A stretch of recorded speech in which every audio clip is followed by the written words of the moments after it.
Well, good morning, Lings family. This is Jeffrey Cranford, and you know what? As you've seen the last few weeks, we're still in Northern Ireland. Obviously, we're shooting these in a compressed time frame, so we're not over here that long. But we are on our way to Royal Portrush, which is going to be the home of the Open. Now, Americans think of it as the British Open. The rest of the world thinks of it as the Open. I've been thinking this last few weeks as we've worked through that 4-part series about you actually starting a Links Fellowship and why would you do that. And over the next 4 weeks, I want to talk to you about some different ways to think about the template in your own head. Many of you may just think, well, maybe I accepted Jesus and said a prayer many years ago.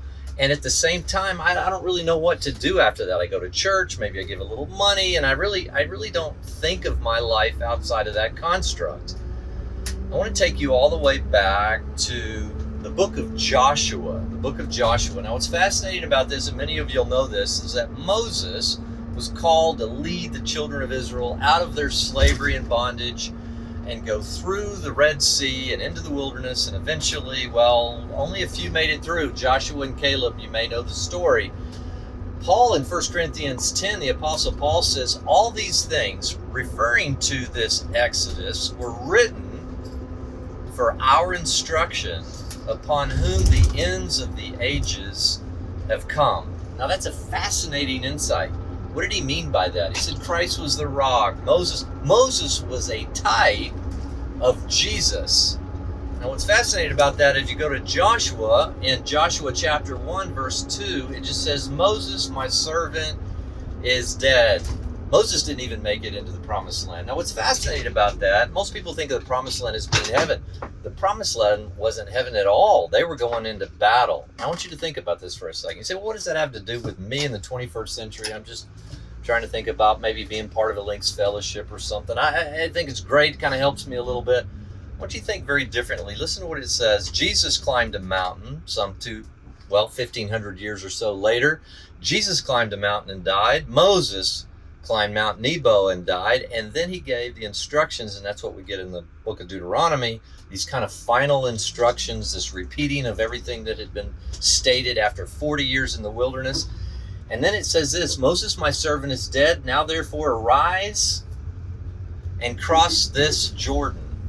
And he goes on to say, and everywhere where your foot treads, I'm going to give it to you. And he said, what does that have to do with me? Well, think about this for a second. Jesus died, and what did he tell his disciples? He sent his disciples, and he said, now, we call this the Great Commission. Go to the very remotest parts of the earth, baptize people, disciple them, teach them, train them. You get this whole picture of a temple. He said, well, that's for ministry people.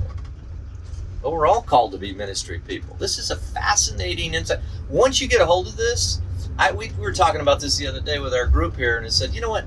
It's amazing as people say, well, I struggle to pray, I struggle to worship, I struggle to do all that.